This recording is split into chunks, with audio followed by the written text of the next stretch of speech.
exame do segundo nervo, prosseguindo o nosso exame neurológico neurocraniano, o nervo óptico, também é um nervo sensitivo, né? Então vamos proceder da mesma forma, perguntando ao paciente se ele tem alguma queixa visual, se ele tem alguma queixa de déficit visual, de alteração de campo visual, ok? A senhora tem algum problema em relação à visão? Não. Enxerga bem, usa o óculos, com o óculos a senhora fica bem, enxerga bem. Tem um problema de miopia? Ok. Então, passada a parte subjetiva, nós iremos para a parte objetiva, que é dividida em 3 partes, né? A acuidade visual, e no caso aqui a gente não quer saber a refração, a gente não quer saber se ela tem miopia, então ela é testada com óculos. A segunda parte é a campimetria, né, que nós vamos testar o campo visual através de um método chamado campimetria de confrontação. E a terceira parte do exame é a fundoscopia ou o exame de fundo de olho, tá bom? Então, como é que nós vamos proceder em relação à acuidade visual? A acuidade visual nós testamos do ponto de vista neurológico, não um exame oftalmológico mais preciso. Testamos uma visão para perto, né, uma medida em torno de 33,3 centímetros, e usamos uma escala de Jagger ou Snellen ou a escala de Rosenbaum, tá? E nós testamos um olho de cada vez. Temos que ter cuidado para pacientes alfabetizados que têm conhecimento dos números, né? E quando o paciente, estamos diante de um caso, o paciente não alfabetizado, que não tem conhecimento de números, nós podemos usar a posição dos dedos, tá? Para um lado, para o outro, para baixo ou para cima, ok? Então a senhora vai tampar um olho, vamos testar um olho de cada vez, pode ser assim, ok? A distância de 33 centímetros, vou pedir para ela falar esse número. 95. Só o último número, vai. 874. Só o último. 2842. Aqui. 638. Aqui. 8745. Aqui. 63026. Aqui. 420266. Ok, então ela preencheu todos, ela foi até o final. Então ela preenche uma acuidade dela de 20 em 20, né? Ou seja, ela conta dedos, ou ela tem uma visão boa a 20 metros, como o normal seria a 20 metros mesmo, tá certo? Ela vai testar o outro olho, né? Vamos lá? Aqui. 95, 874, 2843. É esse? Isso. 636. Isso. 8748. 63925. Perfeito, muito bem, tá? Então você também conseguiu, ela atingiu o máximo da pontuação. E ela, mas ela está de óculos, não, mas eu não quero ver a refração, né? Nós temos que dizer a acuidade visual, tá certo? Passada, essa aqui é a acuidade visual para perto. Nós devemos testar com essa escala grande, uma escala maior, a 8 metros. E nós vamos proceder da mesma forma, testando um olho de cada vez, tá? Passada a acuidade visual, vamos testar agora a campimetria de confrontação. A campimetria de confrontação, ela deve ser feita o paciente estando na mesma altura do examinador, tá? Como ela está sentado, está na postura mais baixa, eu vou inclinar fletir meu joelho para que eu fique na mesma altura dela. Coloco a distância de um braço entre eu e ela, ok? E vou explicar o teste antes de realizá-lo. Eu vou tampar o olho, você vai tampar o mesmo olho. Pode ser assim, tudo bem. Não aperte muito o olho, ok? E a distância, a metade da distância entre eu e ela, eu vou posicionar minha outra mão para fazer movimentações. A senhora vai olhar para o meu olho e vai dizer se meu dedo está mexendo ou está parado, olhando para o meu olho, tá bom? Então vou aqui a distância, no braço, tampei o mesmo olho ipsilateralmente, com a outra mão eu vou fazer a movimentação, sempre vindo de fora para dentro, olhando para o meu olho.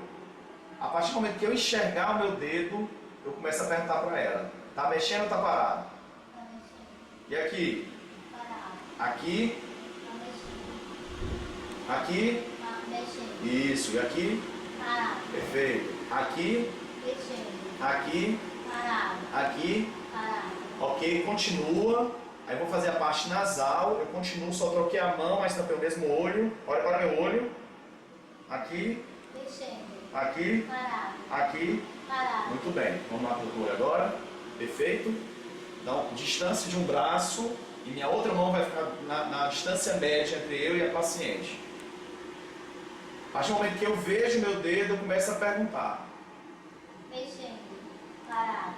Parado. Mexendo. Mexendo. Mexendo. Continua. Mexendo. Parado. Parado. Perfeito. Então assim, para que se faça o teste corretamente, obviamente o examinador não pode ter problema de campo visual, tá certo? A terceira parte do exame é o exame de fundo de olho, né, a fundoscopia, que é um exame muito importante do ponto de vista clínico, não só neurológico, e ele pode ser importante para a detecção de várias condições patológicas, como diabetes, doenças crônicas, hipertensão arterial, doenças reumatológicas, autoimunes, sangramentos, né, hemorragias subaracnoides, ruptura de aneurisma ou pós-traumático. Nós podemos ver o papiledema, né, quando nós temos aí um aumento da pressão intracraniana ou uma papilite. Nós podemos ver alterações de retina, alterações de mácula, compatível com doenças neurodegenerativas, neurogenéticas, erros no nosso metabolismo. Então é um exame que nos fornece muitas informações.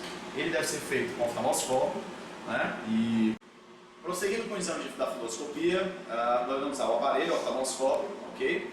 E eu diminuo a luz, eu não vou fazer aqui por motivo óbvio da filmagem, e a técnica da fundoscopia é uma técnica relativamente simples, em termos de informações para que o aluno possa realizar, mas ele demanda muito mais treinamento do paciente, que a gente chama de semiotécnico, ou seja, não adianta muito você saber a teoria se não praticar, tá bom? Então a teoria é muito pequena em relação a como se examina. Os oftalmologistas tendem a dilatar a pupila usando drogas hidriáticas, que no exame neurológico nós evitamos de fazê-lo, até porque a motricidade ocular intrínseca ela é muito importante, nos dá informações neurológicas importantíssimas, sobretudo em situações que têm rebaixamento de nível de consciência. Então nós tentamos fazer a maioria das vezes do ponto de vista neurológico, o paciente em condições normais sem uso vidriático. Então a senhora vai olhar para frente, uma primeira dica é que eu vou usar o olho direito no olho direito dela.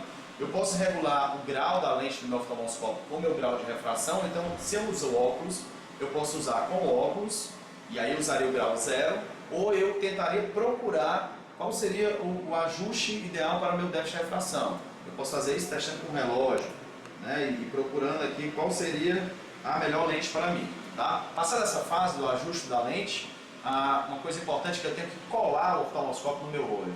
O erro comum é ficar com o oftalmoscópio longe do seu próprio olho. Então, colado no meu olho, a paciente olha para frente, obviamente com a luz apagada, nós estamos aqui diante de uma demonstração, e ela vai olhar para frente e eu vou sempre olho direito com olho direito e de fora para dentro, tá? Então, quando a distância, eu tento inicialmente localizar a pupila dela. Pronto, centralizei a pupila, vi a cor da retina, né, o rosa na retina, e vou aproximando gradualmente, ok? Até visualizar a retina, a papila, os vasos, né? E eu procuro a papila como? Eu procuro a confluência dos vasos. E faço e percorro por toda a retina dela. Vem a mácula, a região da fóvea, certo? A distribuição dos vasos, a coloração da retina. Ok? Vamos lá para o outro lado. E aí eu troco o olho, coloco o olho esquerdo com o olho esquerdo, levanto a pálpebra e faço a mesma técnica. Vou aproximando e cheguei à retina dela e gradualmente vou fazendo o mesmo exame. Ok?